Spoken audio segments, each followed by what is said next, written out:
ناظرین، 19ویں صدی کے آغاز تک چائے کی پیداوار میں چین آگے تھا اور انگریز چین کی اس برتری کو ختم کرنے کے درپے تھے، مگر مسئلہ یہ تھا کہ چین سے چائے کے پودے اور ان کو اگانے کا طریقہ کیسے سیکھا جائے، کیونکہ چینی اس راز کی حفاظت کے لیے بہت محتاط تھے۔ ایسٹ انڈیا کمپنی نے چائے کی پتیاں چرانے کی اس اہم مشن پر اپنے ایک جاسوس رابرٹ فارچون کو بھیجا، جس نے اپنا بھیس بدلا اور چین کے ممنوعہ علاقے میں جا پہنچا۔ مگر ایک مسئلہ اب بھی باقی تھا جسے چھپانا آسان نہیں تھا۔ فارچون کا قد عام چینیوں کے مقابلے پر 1 فٹ سے بھی زیادہ لمبا تھا۔ اس کا حل اس نے کچھ یوں نکالا کہ لوگوں سے کہہ دیا کہ وہ دیوارے چین کی دوسری طرف سے آیا ہے جہاں کے لوگ طویل قامت ہوتے ہیں۔ اس مہم میں بہت کچھ داؤ پر لگا ہوا تھا۔ اگر فارچون کامیاب ہو جاتا تو چائے پر چین کی ہزاروں سالہ اجارہ داری ختم ہو جاتی اور ایسٹ انڈیا کمپنی ہندوستان میں چائے اگا کر ساری دنیا میں فراہم کرنا شروع کر دیتی۔ لیکن دوسری طرف اگر وہ پکڑا جاتا تو اس کی صرف ایک ہی سزا تھی،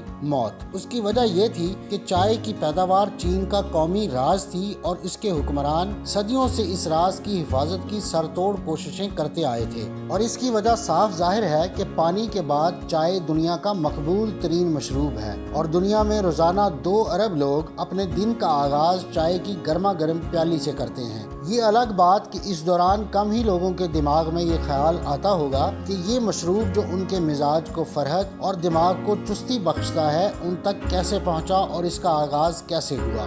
ناظرین، چائے کی دریافت کے حوالے سے کئی کہانیاں مشہور ہیں۔ ایک کے مطابق قدیم چینی دیو مالائی بادشاہ شنونگ کو صفائی کا اس قدر خیال تھا کہ اس نے تمام رعایا کو حکم دیا کہ وہ پانی ابال کر پئیں۔ ایک دن کسی جنگل میں بادشاہ کے لیے پانی ابل رہا تھا کہ چند پتیاں ہوا سے اڑ کر دیگچی میں جا گری۔ شنونگ نے جب یہ پانی پیا تو نہ صرف اسے ذائقہ پسند آیا بلکہ اسے پینے سے اس کے بدن میں چستی بھی آ گئی۔ یہ چائے کی پتیاں تھیں اور ان کے فوائد کے تجربے کے بعد بادشاہ نے عوام کو حکم دیا کہ وہ بھی اسے آزمائیں۔ یوں یہ مشروب چین کے کونے کونے تک پھیل گیا، مگر باہری دنیا اور خصوصاً یورپ میں چائے 16ویں صدی کے آغاز میں پرتگالی تاجروں کے ذریعے پہنچی اور اگلی 1 صدی کے اندر چائے کی خوشبو پوری دنیا میں پھیل گئی۔ لیکن یہ مشروب انگریزوں کو خاص طور پر پسند آیا اور یہ ان کے لائف سٹائل کا مستقل حصہ بن گیا۔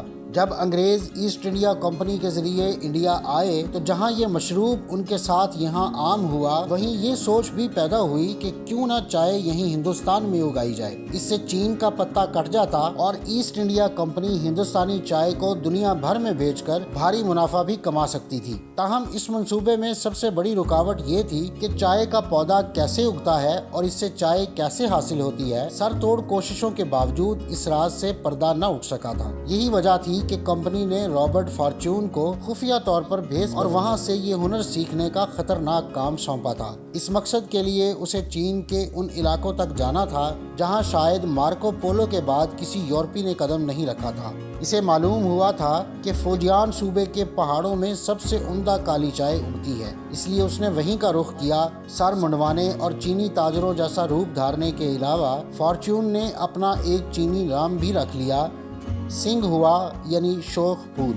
اس کے ذمے تھا کہ وہ بہترین چائے کے پودے اور بیج ہندوستان منتقل کرنے کے علاوہ اس پودے کی کاشت اور چائے کی پتی کے تیاری کے بارے میں ہر ممکن معلومات حاصل کر کے لائے تاکہ ہندوستان میں چائے کی نرسریاں قائم کی جا سکیں، اور اس خطرناک کام کا معاوضہ اسے 500 پاؤنڈ سالانہ ادا کیا جانا تھا۔ فارچون کا کام آسان نہیں تھا۔ اسے چین سے چائے کی پیداوار کے طریقے ہی نہیں سیکھنا تھے بلکہ وہاں سے اس نایاب جنس کے پودے چوری کر کے لانے تھے۔ فارچون تربیت یافتہ ماہر نباتیات تھا اور اس کے تجربے نے اسے بتا دیا تھا کہ چند پودوں سے کام نہیں چلے گا بلکہ پودے اور ان کے بیج بڑے پیمانے پر سمگل کر کے ہندوستان لانا پڑیں گے تاکہ وہاں چائے کی پیداوار بڑے پیمانے پر شروع ہو سکے۔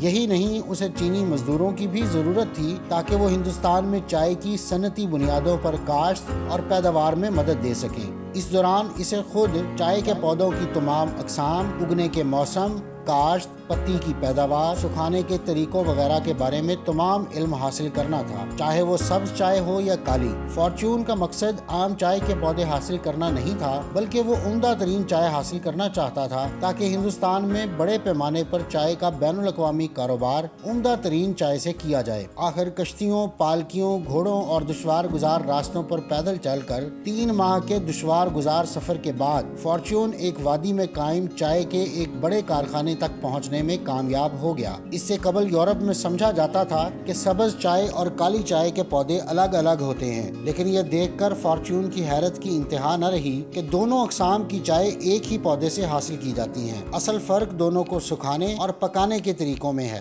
فارچون یہاں چائے بننے کے ہر مرحلے کا گہرا مگر خاموش مشاہدہ کرتا رہا اور نوٹس لیتا رہا۔ فارچون کی محنت رنگ لائی اور بالآخر وہ حکام کی آنکھ بچا کر چائے کے پودے، بیج اور چند مزدور بھی ہندوستان سمگل کرنے میں کامیاب ہو گیا۔ ایسٹ انڈیا کمپنی نے اس کی نگرانی میں آسام کے علاقے میں یہ پودے اگانا شروع کر دیے، لیکن انہوں نے اس معاملے میں ایک سنگین غلطی کر دی تھی۔ فارچون جو پودے لے کر آیا تھا وہ چین کے بلند و بالا پہاڑی سلسلوں کے ٹھنڈے موسموں کے عادی تھے۔ آسام کی گرم مرطوب ہوا انہیں راس نہیں آئی اور وہ ایک کے بعد ایک کر کے سوکھتے چلے گئے۔ اس سے قبل کہ یہ تمام مشقت بے سود چلی جاتی، اس دوران ایک عجیب و غریب اتفاق ہوا۔ اسے ایسٹ انڈیا کمپنی کی خوش قسمتی کہیے یا چین کی بدقسمتی کہ اس دوران اس کے سامنے آسام میں اگنے والے ایک پودے کا معاملہ سامنے آیا۔ اس پودے کو ایک اسکاٹش سیاح رابرٹ بروس نے 1823 میں دریافت کیا تھا۔ چائے سے ملتا جلتا مقامی پودا آسام کے پہاڑی علاقوں میں جنگلی جھاڑی کی حیثیت سے اگتا تھا،